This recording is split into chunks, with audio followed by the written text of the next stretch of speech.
দিনকে আমি চিটাগাং গেছি, চিটাগাং যায় দেখে বড় এক মসজিদের ইমাম উনি হাত উঠে নামাজ পড়তেছে, জুমার নামাজ। দেখলাম চিটাগাং আসছি, বড় একটা মসজিদে গেলাম, ইমাম সাহেব হাত উঠাইছে, আমার দিক তাকান। কিন্তু হাদিস এটা নাই। হাদিসে আছে মিশকাতুল মাসাবি বাবু কিতাবুস সিফাতুস সালাত ৭৬ পৃষ্ঠা ১৮ লাইন পরে আসছে ইয়ারফাউ ইলা শাহমাতি উযুনাইহি। এখানে উলামায়ে কেরাম আছে, এটা আবু দাউদ শরীফের হাদিস, মিশকাতের ৭৬ পৃষ্ঠা। যদি না থাকে আপনাকে আমি ২ কোটি টাকা ঘোষণা করে গেলাম। আমার বাড়ি বেচলে ২ কোটির অনেক বেশি হবে টাকা, একটা বাড়ি বিক্রি করলে এর চাইতে অনেক বেশি আমি দিয়ে দেবো। কোনো মৌলবী তোমার মাদ্রাসা ফলান লাগবে না, তুমি এমনি ধনিয়ে দেবা। কিন্তু যদি তুমি পরাজিত হয়, তুমি আমাকে কি দেবা? হুজুর বলছেন হাত উঠাইতে হবে। ইয়ারফাউ, বলো ইয়ারফাউ, রফা ইয়ারফাউ, উঠাও, ইলা হরফে জর। আর শাহমাতি মানে কানের লতি, ইয়ারফাউ ইলা শাহমাতি উযুনাইহি। হুজুর বলছেন পুরুষরা যখন নামাজ পড়বে, সে তাবলীগ জামাত ভাই হোক, সে পীরপন্থী হোক, সে লামজাবি হোক, সে হানাফি হোক, সে মালিকি হোক, সে জাকের নায়কের ভক্ত হোক, যখন পুরুষ, মেয়েরা না, পুরুষরা যখন হাত উঠাবে তখন তাদের বৃদ্ধ আঙ্গুল কানের সাথে লাগাইতে হবে। আর আমরা অনেক সময় কি করি, তোর আমও গেল, তো জীবন ভরে আপনারা যারা নামাজ পড়ছেন, আগে নামাজটাকে ঠিক করতে হবে না? হুজুর বলছেন সল্লু কামা রাআইতুমুনি উসাল্লি, নামাজ তোমরা ওইভাবে পড়বে যেমন আমি পড়েছি। এই কথা কে বলছে? এটা ৭৬ পৃষ্ঠা বাবু সিফাতুস সালাত। আমি ৬০ বছর ৬২ বছর আমি হাদিসই পড়াচ্ছি, এখন আমার চাকরি নাই, তাও আমি দাওরা হাদিস আমার মাদ্রাসায়, সেখানে আমি ওই গেলি সব উস্তাদরা আসে, যে হুজুর আসছে, যেহেতু আমি মাদানী সাহেবের ছাত্র, আশরাফ আলী থানভীর ছাত্র। সেদিনকা এটা যাত্রাবাড়ির মাহমুদুল হাসান আমাকে বলছে, ভাইজান আমি পড়ছি দেওবন্দে, কিন্তু আমি আশরাফ আলী থানভীকে পাই নাই। বাংলাদেশে আপনি ছাড়া হুজুরির ছাত্র আর আছে নাকি আমাদের জানার বাইরে? আমি আপনাদের সামনে আসছি, খুশি না বেখুশি? পুরুষরা হাত উঠাবে কোন জায়গায়? একটু জোরে বলেন, কোন জায়গায়? কানের লথি বুচুর দেখান তো। আপনি লজ্জাবোধ করছেন? একটা মসলা জীবন ভরে রাসূলের নামাজে, আল্লাহর নামাজের সাথে আপনি ত্রুটি করেছেন। এদিক তাকা। ইয়ারফাউ আরবি শোনো, কোন মৌলবী যদি ভুল ধরতে পারো ১ কোটি টাকা দেব।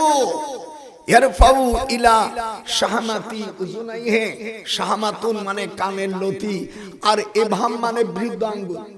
কথা কইছ না তোরা, চুপ করে রইছিস কেন? না ওই পক্ষের লোক তোরা? ইয়ারফাউ ইলা শাহমাতি উযুনাইহি, এই যে হাতের আঙ্গুলের নাম শোন, ইবহাম, শাবাবা, ওয়াসতা, বেনশির, খিনশির। এরপরে ৩১৩টা দাগ। আরবিতে বললে তো রাত চলে যাবে কাটিয়ে। এগুলো কিচ্ছু জানে না, বাকি আমি মুফতি আজম। সি সি সি সি সি, তুমি লেখাপড়াও জানো না, কিন্তু মেয়েরা তা না। বসো বসো, এগুলো শেখো। হুজুর সাল্লাল্লাহু আলাইহি ওয়াসাল্লাম বলেছেন এটা পুরুষরা করবে, কিন্তু মেয়েরা তা করবে না। মেয়েরা হাত উঠাবে, ইয়ারফাউ ইলা মানকাবাইহি, কাঁধ পর্যন্ত তারা হাত তুলবে। মেয়েরা কোন পর্যন্ত? কাঁধ পর্যন্ত। আর আমরা পুরুষরা কোন পর্যন্ত? কানের লতি পর্যন্ত। এবার আসেন, আপনি কখন নামাজ পড়ার সময় উঠবেন? বিদআত চালু হয়ে গেছে, বলে ভাই কাতার সোজা করেন। ঠিক আছে, হাদিস, কাতার সোজা করে বসতে হবে। হুজুর সাল্লাল্লাহু আলাইহি ওয়াসাল্লাম বলেছেন, ইযা উকিমাতুস সালাহ ফালা তাকুমু হাত্তা লা তারাউনি। এটা তিরমিজি শরীফের 130 পৃষ্ঠায় 24 লাইন পরে হাদিসটা সহিহ। ইমাম তিরমিজি তার জিলদে আউয়ালে 130 পৃষ্ঠা 24 লাইন পরে 296 অক্ষর বিশিষ্ট হাদিস। হাদিসটা হুজুর বলছেন তিরমিজি শরীফের মধ্যে যত হাদিস আছে সব হাদিসের চাইতে এই হাদিসটা সহিহ। ইদা উকিমাতুস সালাহ, যারা তোমরা আরবি বোঝো, ইদা উকিমাতুস সালাহ ফালা তাকুমু হাত্তা লা তারাউনি। তোমরা তত সময় পর্যন্ত উঠবে না, আমি যত সময় পর্যন্ত মুয়াজ্জিন যখন হাইয়ালাস সালাহ বলবে তখন তোমরা উঠবে। একটু হাত উঠান। জীবনে তো না ওয়াজই শুনছেন, আসল অস্ত শোনো নাই। আসে গান গাইছে, একটু ড্যান্স দিল, আর কয় ঠিক না ও শালার মূর্খ বক্তা, ও ওটা বাজে লোক, জনগণের বাজে বলা যাবে না, যেহেতু তারা তো জানে না, এই জন্য বলিয়ে বলি ঠিক, আপনারা না বুঝে কল ঠিক। আরে কালো চোরা, তুই তো হাদিসই জানিস না।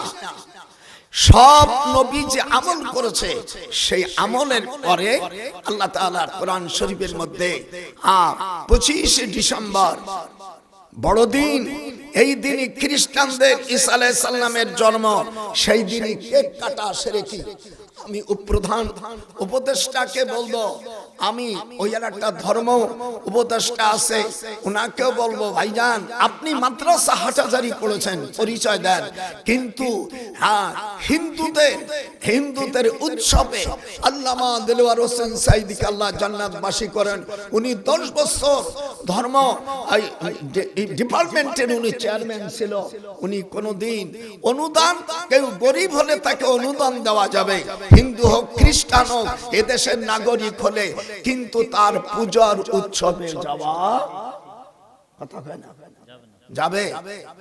তোরা ভয় পাইছে হাত উঠা, যাবে? পুরুষ যাওয়া যাবে না। আমি যে হাদিসটা পড়ছি এই হাদিসের তর্জমা আজকে আমি একটু বেশি ওয়াজ করব, আপনাদের অসুবিধা আছে না? যেহেতু আমি কখন মারা যাই, আমার বয়স হয়ে গেছে অনেক, 98, আমার ছেলে মেয়েরা আসতে দেয় না, আমার মেয়েরা আমেরিকা আছে, কানাডা আছে, জাপানে আছে, বড় বড় পদে আছে, ডিসি না এর অনেক উপরে আছে, ডিসি তো নিচে, এর উপরে র্যাঙ্ক আছে আমার ছেলেরা, ডিআইজি, আইজি, সেনাবাহিনী, মেজর জেনারেল, আমার 2 চাস্তো ভাই জিওসি মেজর জেনারেল। ওরাকুজ্জামান বলছে যে মামা আপনার মতন সৌভাগ্য নাই, আপনার বিরুদ্ধে আজ পর্যন্ত একটা মামলাই হলো না, সাহস পাবে না, গেলি যে তোর চাকরি চলে যাবে। ইনুসকে বলছি ভাই এই বড় দিনে আমি এক কাটা, এটা কুফুরি, এটা হাত উঠান, এটা কি? এটা খ্রিস্টানরা বলতে পারে, এটা কথা বলিস না, বসো চেয়ার নিয়ে বসো, আমাকে যখন আনছো একটা শরীয়তের বিরোধী বলো, এগুলো শোনো, নেকি হবে, আলেমরাও শোনো, তোমরাও শোনো।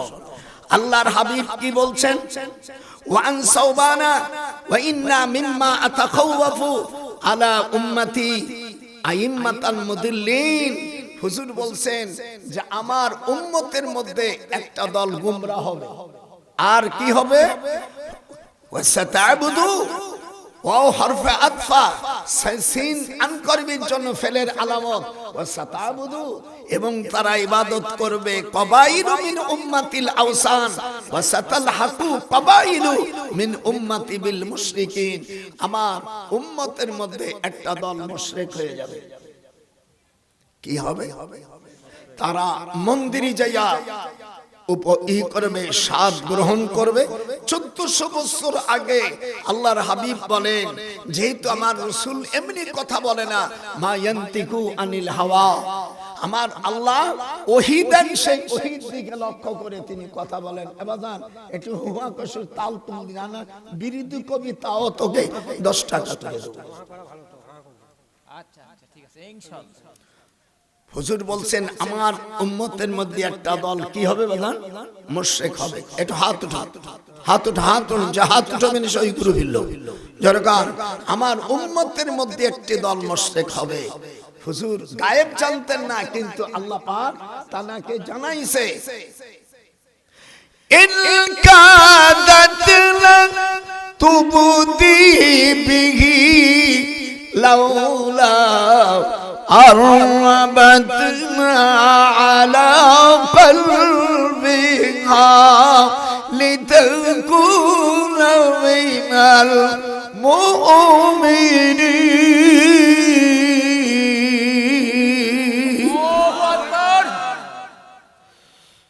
এই যে কেমন সুর চলে আইছে, হায় হায় হায় হায়। আল্লাহর হাবিব বলেন সকল আম্বিয়া কেরাম তার উম্মতের যে সবক দিয়েছে সেই সবকটা শুনেন। হুজুর আদম আলাইহিস সালাম তার ছেলেদেরকে বললেন শনিবারে তোমরা এই আমল করবে, ইয়া কাজী আল হাজাত। এটা শনিবারে। কোন বারে? এটা হাত জোরে জোরে বলো, কোন বারে?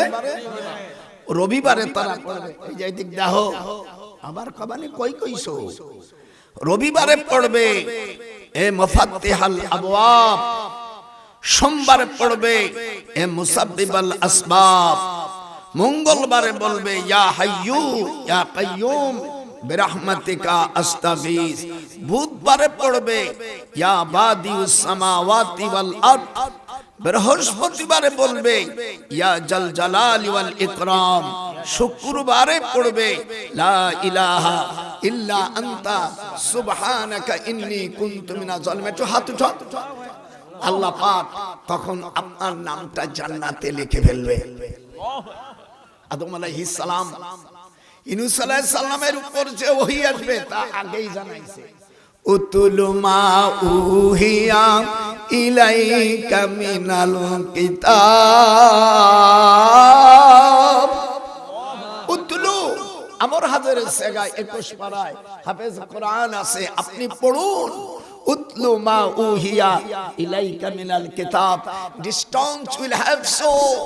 You are a read the Holy Quran. Esporo. This is the conspection real ability in parliament.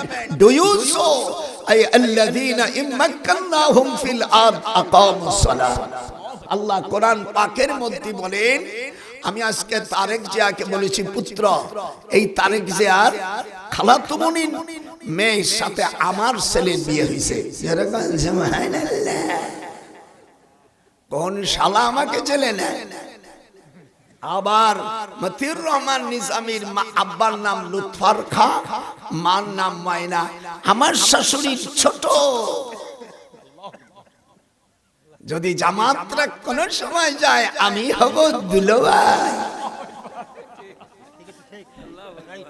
এই জন্য আমি কোন রাজনীতি করি না। মানে তোরা মার খাইয়েছে যাবি জয় হইয়া, চেয়ার আমার। রে কোথায় রে আমার দয়াল মুর্শিদি, একবার দেখা দে। দাদার সাথে সুর দিয়ে বল। আরে ও রে কোথায় রে আমার দয়াল মুর্শিদি, একবার দেখা দে। মদিনাতে কোথায় লুকাইছো তামাম জাহানের উম্মতকে আপনি এতিম বানাইছো। আল্লাহু আকবার। যেই খুদাকে যেই খুদা তোমাকে আল্লাহ ভাবে নজরুল কয়, সেই খুদাকে চিল্লানা। সোনার যৌবন নষ্ট করিলা, আখের বুঝলা না। হাত উঠান, আখের বুঝলা না। আল্লাহ পাক কোরআন পাকে সূরা হজের 41 নম্বর আয়াতে বলেন আল্লাযীনা ইম্মাক্কান্নাহুম ফিল আরদ আকামুস সালাত। আমি যখন মানুষকে রাষ্ট্রের ক্ষমতা দেব, সে যে দলই হোক না কেন, আল্লাহ পাক কোন দলের নাম বলি নেই, বলছে মুসলমানদেরকে আমি যখন রাষ্ট্রের ক্ষমতা দিব তারা নামাজ প্রতিষ্ঠিত করবে। হাত ওঠান নারায়ে তাকবীর, দুই হাত, মাশাআল্লাহ। কোরআনের আলো সংসদে জ্বলো, এবারে আয়াত কোরআনের আয়াত। শোনে বসো। আমার কথা হলো, যারাই যাবে, কোন দলকে আমি ইন্টিগ্রেট করব না। মুসলমান এই দেশে যারাই যাবে আপনাদের পায়ে ধরি, আপনারা দয়া করে। আজ বাংলাদেশ 1971 সালে এদেশে আমি একজন নবম সেক্টরের একজন, আমরা বহুত কষ্ট করে আমি স্মরণ করছি আল্লাহকে, আমি স্মরণ করছি আমার রসুলকে, আমি স্মরণ করছি সকল আম্বিয়া আলাইহিস সালাম, আমি স্মরণ করছি সকল সাহাবা, আমি স্মরণ করছি সকল ওলি আল্লাহ, আমি স্মরণ করছি সকল মুমিন মুমিনাত। আল্লাহ যেন আমাদের সুবুদ্ধি দেয়, যেন আমরা আগের মতন ওই ভুলটা যেন আমরা না করি। আমরা যেন পার্লামেন্টে আমরা যেন নামাজ, এবার আমি বলেছি বাবা আমি তোমাকে দোয়া করি, আমার কোরআন হাতে রেখে বলছি, আমি জিয়া রহমানের সাথে নামাজ পড়েছি একসঙ্গে। এই কোরআন, আল্লাহ যদি মিথ্যা বলি আমার মৃত্যু দিও। আমার ভাই আরাফাতের ময়দানে যত নিম গাছ দেখতেছেন সব আমার ভাই লাগানো। হাত ওঠা, হ্যাঁ হাঁটু জোস না, বগুড়ার মানুষ, তোকে দেশের মানুষই লাগাইছে আর হাত ওঠা না। এত বড় হারামি করবা তোমরা, আমি জানি না। হাত ওঠা, নারায়ে তাকবীর। আরাফাতের ময়দানে ভাইজান বহুত গাছ লাগাইছে, যারা হজ করতে গেছেন আরাফাতে গেছে, যদি তারা স্বীকার করে তাহলে তারাই গুনাহগার হবে। যখন আল্লাহু আকবার। সংবিধানে বিসমিল্লাহ ছিল না, বিসমিল্লাহ বিহীন। আমি ডক্টর কামালকে বলছি, স্যার আপনি আমাদের মুরব্বী, আপনি কেন বিসমিল্লাহ লেখেন না? বিসমিল্লাহর কি শত্রু আপনি? তখন বলছে মাওলানা আই এম সরি বললি তো আর কিছু থাকে না। আমি আমার পুত্রকে বলেছি বাজান বিসমিল্লাহ রেখেছেন। আমি 2 দিন স্বপ্ন দেখেছি কাবা শরীফে, ভাইজানের সাথে জুমার নামাজ পড়েছি। তো উনি গেছেন রাষ্ট্রপতির কাছে, তো যাওয়া যায় না। আমি যেহেতু ফাহাদের বাড়ি, আমি বারবের সৌদি বাদশার বাড়ি, ওনার মসজিদে, ওনার পার্সোনাল মসজিদের আমি খতিব ছিলাম, ইমাম ছিলাম। আবার আমি ডিপার্টমেন্টের, অর্থাৎ আমি রিয়াদের প্রথম বিশ্ববিদ্যালয়, আমার সাবজেক্ট ছিল ল এন্ড জাস্টিস, আইন ও বিচার। আমি একজন মোল্লা মানুষ, কিন্তু আমি ইউনিভার্সিটি পড়ছি, ফার্স্ট ক্লাস করে লন্ডনে পড়াশোনা করে পিএইচডি করার পরে অর্জন করেছি। সেই বছর ভাইজানের সাথে দেখা, আমার সামনে দোয়া নিলাম, ভাইজান আমি হাতে চুমো খেলাম। উনি বলছে মাওলানা আমার জন্য দোয়া করবা, আল্লাহ যেন আমার ইমানের সাথে রাখে। বাংলাদেশে যত রাষ্ট্রপতি আছে সবচাইতে তাহাজ্জুদ গুজারি একটা প্রেসিডেন্ট ছিল মরহুম রাষ্ট্রপতি জিয়া রহমান। এই কই যাস ভাই, এখানে ও আসতেছে বাজান। এখন আমি আপনাদের যে কথা বলতেছি, নামাজ প্রতিষ্ঠিত করতে হবে। একটু হাত উঠান। নামাজ কিয়ামতের ময়দানে আল্লাহ পাক জিজ্ঞেস করবে, মা সালাকাকুম ফি সাকার, তুমি এখানে কেন আসছো? তখন বেনামাজিরা বলবে, ক্বালু লাম নাকু মিনাল মুসাল্লিন, আমি নামাজি ছিলাম না। 2 নম্বর হলো ওয়ালাম নাকু নুতইমুল মিসকিন, আমরা গরিবদের খাবার দেই নাই। 3 নম্বর অকুন্না নাখুদু মাআল কায়িদিন, আর ইসলামের দিকে ডাকলে আমরা তাদের ডাকে সাড়া দেই নাই। 4র্থ নম্বর আমরা প্রতিফল দিবসকে অকুন্না নুকাজ্জিবু বিয়াউমিদ্দিন, দি ডে অফ জাজমেন্ট, আমরা বিচার দিবসকে অস্বীকার করেছি। অপরাধ কয়টা বাজান? একটু হাত তুলে কয়টা? 1 নম্বর নামাজ পড়ি নেই, অনেকে বলে আমরা নামাজ না পড়লে কি আমার ঈমান ঠিক আছে, ওরা হলো পাকা পাকা শয়তান। এটা হাত উঠা, ওরা কি পাকা শয়তান, জুনো শয়তান। যেমন ডাব 1 বছর থাকলে গাছে পাকে জুনো হয়ে যায়, আল্লাহ রাসূল বলছে ওরা জুনো শয়তান।